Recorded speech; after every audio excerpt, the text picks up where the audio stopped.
Во текот на изминатото деноноќе има 16 ново регистрирани лица со решение за изолација, од кои 13 во Велес и 3 во Неготино, а со изјава за самоизолација има 26 нови лица, од кои 25 во Велес и 1 во Неготино. Со ова вкупно со решение во изолација има 141 лице, од кои 92 во Велес, 24 во Кавадарци и 25 во Неготино, а со изјава за самоизолација има вкупно 127 лица, од нив 70 се во Велес, 45 во Кавадарци и 12 во Неготино.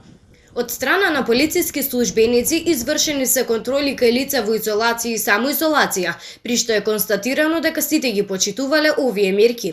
Во овој период за непочитување на уредбата за носење на лична заштита, казнети се вкупно 99 лица, од кои 50 во Велес, 28 во Кавадарци и 21 во Неготино. Инаку на 21 јуни во 22 часот во СВР Велес било пријавено дека настанал пожар во викендица во место викано Селиште, атар на село Нежилово, сопственост на велешанецот со иницијали СА на 45 години. Пожарот е локализиран од соседите и територијалната противпожарна единица Велес бил извршен увид на местото на настанот.